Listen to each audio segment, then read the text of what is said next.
నమస్తే ఫ్రెండ్స్. ఇప్పుడు మనము టీవీలో చూస్తే ఎక్కడ చూసినా సరే జానీ మాస్టర్ పైనటువంటి కాస్టింగ్ కావచ్చు, లేకపోతే లవ్ జిహాదీ ఇలాంటి విషయాలు మాట్లాడుకుంటున్నారు కదా. అయితే చాలా మంది జానీ మాస్టర్ కి సపోర్ట్ చేస్తున్నారు, మరి కొంతమంది అమ్మాయికి సపోర్ట్ చేస్తున్నారు. అఫ్ కోర్స్ అమ్మాయి బయటికి వచ్చి ఏదైనా కేసు పెట్టింది అంటే ఇన్ని రోజులు ఏం చేసింది, ఇన్ని రోజులు ఎందుకు నోరు మూసుకుంది అంటున్నారు. మరి కొంతమంది అయితే జానీ మాస్టర్ కి సపోర్ట్ గా నిలబడుతున్నారు. నాగబాబు గారు కూడా ఇండైరెక్ట్ గా పోస్ట్ పెట్టడం జరిగింది. నాగబాబు గారు, మీరు ఇలా పోస్ట్ పెట్టడం నా మనసుకైతే బాగాలేదండి. మీకు కూడా ఆడపిల్ల ఉంది, కూతురు ఉంది. ఆ పాప కంటే ఈ పాప చాలా చిన్నదండి. అండ్ ఆ అమ్మాయి ఎంత సఫర్ అయిందో మీకు కూడా తెలుసు. ఏదో జనసేనకి సపోర్ట్ చేశాడు కదా జానీ అని చెప్పేసి మీరు ఆయన సపోర్ట్ చేయడం ఏం బాలేదు. అండ్ ఇప్పుడు అనుకోకుండా యూట్యూబ్ అలా స్క్రోల్ చేస్తుంటే మహాసేన రాజేష్ వీడియో, ఆయనకి నాకేం ప్రత్యేకంగా ద్వేషం ఏం లేదు. ఆయన ఇంతకుముందు హిందువులపై చాలా వ్యాఖ్యలు చేశాడు. సో అలా చేసిన వ్యాఖ్యల కారణంగా వచ్చిన ఎమ్మెల్యే సీట్ కూడా పోగొట్టుకోవడం జరిగింది. దాన్ని ఆయన కడుక్కోవడానికి, ఆ పేరు పోగొట్టుకోవడానికి ఇప్పటికి చాలా కష్టాలు పడుతున్నారు. రాజేష్ గారు, మీరు జానీ మాస్టర్ కి సపోర్ట్ చేస్తున్నా అంటూ మీరు వీడియో చేసి మీకున్నటువంటి ఫాలోవర్స్ ని తప్పుదారి పట్టించడం చాలా తప్పండి. ఒక ఆడపిల్ల జీవితం ఇది. సో మీకు తెలియకుండా జానీ అనేవాడు మీ వరకు మంచి వ్యక్తి అయ్యుండొచ్చు, కానీ ఆ అమ్మాయి విషయంకి వచ్చేసరికి మంచి వ్యక్తి కాదు కదా. అమ్మాయి సైడ్ ఆలోచించాలి కదా. సాక్ష్యంగా నేనున్నానండి. నేను సినిమా ఇండస్ట్రీలో ఉన్నాను. సినిమా ఇండస్ట్రీలో నాకు చాలా మంది ఫ్రెండ్స్ ఉన్నారు. ఆ అమ్మాయి 6 నెలలేమో, ఆ అమ్మాయికి 17, 18 ఆ ఏజ్ లో ఉన్నప్పుడు ఒక 6 నెలలు అతనితో రిలేషన్షిప్ లో ఉండింది. అతను మాయమాటలు నమ్మి ప్రేమిస్తున్నానని చెప్తే, సో ఆ తర్వాత ఆ అమ్మాయి బయటకు వచ్చేసి ఆ అమ్మాయి సొంత పనులు అమ్మాయి చేసుకుంటుంది. టీనేజర్ అండి అప్పుడు అమ్మాయి. సో ఇప్పుడు ఆ అమ్మాయికి మొన్న 22 వచ్చిందండి. జస్ట్ 21 నుంచి 22కి వచ్చింది. ఆ అమ్మాయి ఇది పుష్ప 2 సినిమా షూటింగ్ జరుగుతున్నప్పుడు కూడా సాంగ్ షూటింగ్ లో అక్కడికి జానీ మాస్టర్ వచ్చేసి చాలా పెద్ద రచ్చ చేసేసి పెద్ద గొడవ చేశారు. సుకుమార్ గారే దాన్ని పంచాయతీ పెట్టి క్లియర్ చేశాడు. అందుకే ఆ షూటింగ్ లో ఆ ఇష్యూ జరిగింది కాబట్టి, ఆ సాంగ్ షూటింగ్ లో జరిగింది కాబట్టి, ఆ నిజాలు అల్లు అర్జున్ కి తెలుసు కాబట్టే ఆయన సపోర్ట్ చేయడం జరిగింది. అట్ ద సేమ్ టైం ఆ సినిమా యూనిట్ నుంచి ఇన్ఫర్మేషన్ తీసుకున్నారు కాబట్టి మొన్న ఫిల్మ్ ఛాంబర్ లో మీటింగ్ కూడా పెట్టడం జరిగింది. At the same time recent గా వచ్చేసి విశ్వక్సేన్ మూవీ షూటింగ్ లో కూడా అమ్మాయి కొరియోగ్రఫీ చేస్తూ ఉంటే అక్కడికి వచ్చి కూడా అమ్మాయిని కొట్టడం జరిగింది అతను. అండ్ ఆ అమ్మాయికి 100 మెసేజ్లు పంపిస్తాడు. I miss you, I miss you, I miss you, I will marry you. నువ్వు ఇప్పుడు అర్జెంట్ గా సినిమా షూటింగ్ స్టాప్ చేసి రాకపోతే నేను చంపేస్తాను, నువ్వు నన్ను పెళ్లి చేసుకుంటావు లేదు. ఇట్లాంటి చాటింగ్లన్నీ చాలా ఉన్నాయండి. ఈ సాక్ష్యాలన్నీ ఆ అమ్మాయి పోలీస్ స్టేషన్ లో ప్రొవైడ్ చేసింది. వీడియో చాటింగ్లు కానీ, లేకపోతే వీడియోలు కానీ, పెట్టిన వీడియోలు కానీ, చాటింగ్లు కానీ, ఇవన్నీ కూడా పోలీస్ స్టేషన్ కి అమ్మాయి సబ్మిట్ చేయడం వల్ల ఎఫ్ఐఆర్ ఫైల్ చేసుకోవడం జరిగింది, చార్జ్ షీట్ చేయడం జరిగిందండి.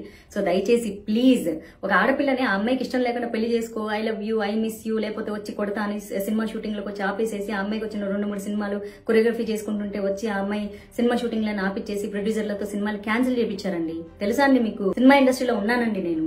దయచేసి ప్లీజ్ ఇట్లాంటి రాంగ్ ప్రొపగండాలు చేయొద్దు. ఒక వ్యక్తి టాలెంట్ పరంగా చాలా గొప్పోడు అయిండొచ్చు, కానీ వ్యక్తిత్వం పరంగా గొప్పోడు అయిండడు. ఒక స్నేహితుడిగా మీకు మంచోడు అయిండొచ్చు. Every hero is a villain in someone's life అండి. ఆ అమ్మాయి జీవితంలో అతను డెఫినెట్ గా విలను. పెళ్లి చేసుకోమని బలవంతం చేయడం ఏంటండి? ఇప్పటికీ చేస్తున్నాను, పెళ్లి చేసుకుంటావా లేదా అని బోల్డ్ అని మెసేజ్లు ఉన్నాయండి అమ్మాయి ఫోన్ లో. అట్లాంటి దొంగ మెసేజ్లు ఉండవు కదా. నంబర్ అతనిదే కదా, అతని నంబర్ నుంచి వస్తే అతనే కదా పెడతాడు. కొంచెం దయచేసి ఇట్లా సపోర్ట్ చేయాలనుకునేటోళ్ళు మీరు అసలు నిజాలు తెలియకుండా ఒక ఆడపిల్ల మీద నిందలేయద్దు. ఉన్నప్పుడు తెలియలేదా, పడుకున్నప్పుడు తెలియలేదా? ఒక అమ్మాయి చాలా క్లియర్ గా చెప్తుందండి. అమ్మాయి 6 నెలలు ఒక చిన్నపిల్ల 17 ఏళ్ల వయసులో ఉన్నప్పుడు ఓకే ఆ అమ్మాయి నమ్మించాడు, ఇష్టపడ్డా అన్నాడు. పెళ్ళైందని తెలియదంటే తెలిసినా సరే నమ్ముతారు. కెరియర్ కోసం కెరియర్ ఉంది, భవిష్యత్తు బాగుపడుతుంది అని చెప్పేసి ఆ టార్చర్ భరించలేకే అమ్మాయి ఒక 7 నెలల రిలేషన్షిప్ తర్వాత వచ్చారండి. సినిమా షూటింగ్ లో బోల్డ్ అంత మంది ఉంటారండి. ఈ పుష్ప 2 షూటింగ్, సాంగ్ షూటింగ్ లో ఎంతమంది ఉంటారండి? ఆ రచ్చ చేసినప్పుడు అందరూ చూసారు. అక్కడ రీసెంట్ గా Vishwaksen cinema shooting, song shooting లో కూడా ఇదే రచ్చ జరిగింది. అక్కడ షూటింగ్ లో కూడా అందరూ ఉన్నారు. అందరికి తెలిసి అందరి దగ్గర ఇన్ఫర్మేషన్ తీసుకున్న తర్వాతే మొన్న ఫిల్మ్ ఛాంబర్ లో మీటింగ్ పెట్టడం జరిగింది. అందుకే అతన్ని సస్పెండ్ చేశారు. ఊరికే సస్పెండ్ చేస్తారండి? సినిమా ఇండస్ట్రీలో అంత పెద్ద టాప్ కొరియోగ్రాఫర్ ని ఊరికే సస్పెండ్ చేసేస్తారా? కేసు పెట్టంగానే? అంత సీన్ లేదు. ప్రూఫ్లు ఉన్నాయి కాబట్టి, నిజాలు ఉన్నాయి కాబట్టి, చుట్టుపక్కల సాక్ష్యాలు ఉన్నారు కాబట్టి, దయచేసి ఒక ఆడపిల్లని అలా మానసికంగా హింసిస్తూ ఉండడం ఎంతవరకు కరెక్ట్ అంటారు? మీరు ఏ ఉద్దేశంతో సపోర్ట్ చేస్తున్నారు? మేబీ ఒక ఫ్రెండ్ గా మీకు మంచోడు కావచ్చు, ఒక కొరియోగ్రాఫర్ గా అతను టాప్ కూడా కావచ్చు, కానీ ఆ అమ్మాయి పరంగా అతను విలన్ కదా. ఇప్పుడు అతను ఎంత మంచోడైతే ఏముంది? ఒక అమ్మాయి నన్ను పెళ్లి చేసుకో, మా మతంలోకి రా, మా మతం మారు, నేను పెళ్లి చేసుకుంటాను, నువ్వంటే నాకు ఇష్టం, I miss you, I kiss you, నువ్వు లేకపోతే నేను బతకలేను, నువ్వు లేకపోతే నేను చచ్చిపోతాను. అమ్మాయిని హెరాస్ చేయడం ఏంటి? మానసిక హింస కదా. ఒక అమ్మాయిని ప్రేమించమని అమ్మాయిని టార్చర్ పెట్టడం ఏంటి? ఏ రకంగా అండి? ఒక అమ్మాయికి ఇష్టం లేకుండా నన్ను ప్రేమించని ఏందది? నువ్వు ప్రేమించకపోతే కొడతా, చంపేస్తా, ఇట్లాంటి మెసేజ్లన్నీ ఉన్నాయి అమ్మాయి ఫోన్ లో. చూసారా? అవన్నీ ఏవి క్రియేట్ చేసినవి కాదు కదా ఫేక్ గా. ఎందుకో ఒక అమ్మాయి మానసిక అమ్మాయిది. నిన్ను రీసెంట్ గా అనుకోకుండా కొన్ని ఇంటర్వ్యూలు చెప్పేదో పెళ్ళైందని అమ్మాయికి పెళ్లి కాలేదు. పాప అమ్మాయి చాలా సఫర్ అయి భరించలేక ప్రతిరోజు మెసేజ్లు, ప్రతిరోజు కాల్స్, ఉన్న షూటింగ్ దగ్గరకు వచ్చి అమ్మాయిని కొట్టడము. ఒక మెసేజ్ ఉందండి, ఇప్పుడు నువ్వు షూటింగ్ ఆపేసి వస్తావా లేదా, వచ్చి నన్ను కలుస్తావా లేదా, లేకపోతే I will come and slab you అని ఉంది. ఇవన్నీ కనిపించవండి. ఆడపిల్ల మనసులు మీకేం కనిపించవా? అంటే మీరు ప్రేమించమంటే ప్రేమించేసేయాలి, మీరు రమ్మంటే వచ్చేసేయాలి, మీకోసం కెరీర్లు త్యాగం చేయాలి, మీరు ఏ మతంలోకి రమ్మంటే ఆ మతంలోకి రావాలి, లేకపోతే ఒప్పుకోరా అండి మీరు?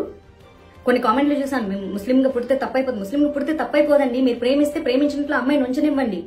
ఒక అలవాటు నుంచి ఇంకొక అలవాటు మార్చుకోవడానికే కష్టమైతే ఒక మతంలోంచి ఇంకో మతంలోకి ఎట్లా మారుస్తారు? పైగా అతనికి పెళ్ళైంది, ఓకే, మీ మతం ప్రకారం మీరు 4 పెళ్లిళ్ళు చేసుకోవచ్చు, 7 పెళ్లిళ్ళు చేసుకోవచ్చు, అది మీ ఇస్లాం మతం ఒప్పుకుంటుంది. బట్ హిందూ యాక్ట్ ఒప్పుకోరు కదా. ఆయన అమ్మాయికి ఇష్టం లేదండి, అమ్మాయికి ఇష్టం లేదు, అమ్మాయి 2 పెళ్లి చేసుకోవడం ఇష్టం లేదు, అమ్మాయికి అతనితో ఉండడం ఇష్టం లేదు, ఆ అమ్మాయికి అసలు ఏ రకంగా ఇష్టం లేదు, అమ్మాయికి ఇండివిజువల్ గా బతకడం ఇష్టం. ఏ రకంగా సపోర్ట్ చేస్తున్నారండి మీరు? రాజేష్ గారు చాలా తప్పు చేస్తున్నారు.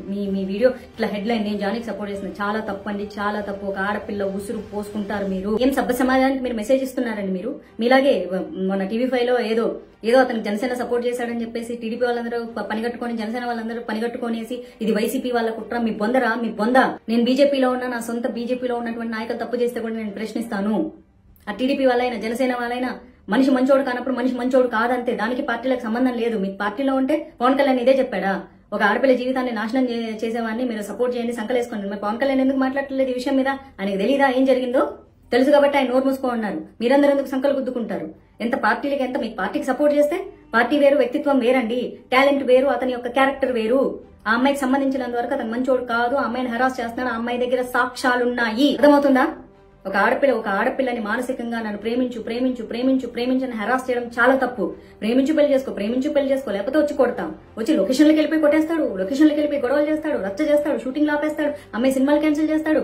What is this? మీ అందరు సపోర్ట్ చేస్తున్నారా? స్టూపిడ్స్. మీ ఇంట్లో అక్క చెల్లెలు లేరా? అక్క చెల్లెలు లేకపోయినా పర్వాలేదు, మీరు మనుషులు కాదా? మీరు ఇలాంటి వ్యక్తిత్వాలేనా? ఒక ఆడపిల్ల తనకి ఇష్టం లేదంటే వెంటపడి 100 మెసేజ్లు పెట్టి 100 కాల్స్ చేసి హరాస్ చేసి నన్ను పెళ్లి చేసుకో, లేకపోతే కొడతా, లేకపోతే తిడతా, లేకపోతే చంపేస్తా, నీ వర్క్ నేను కొలాప్స్ చేస్తా, నాశనం చేస్తా, ఇవేనా మాట్లాడేది? Stupids, very idiots. ఎవరెవరైతే ప్రస్తుతానికి అతనికి సపోర్ట్ చేస్తున్నారో మీ అందరూ కూడా మనుషుల కింద కూడా కన్సిడర్ చేయబడు. మీరు ఎవరైనా సరే, మీరు జనసేన వాళ్ళైనా సరే, మీరు టీడీపీ వాళ్ళైనా సరే, మీరు బీజేపీ వాళ్ళైనా సరే, తప్పు అని ఖండించకపోతే మీరు మనుషులుగా కూడా సమాజంలో బతకడానికి అర్హత లేనుడు. Mind it.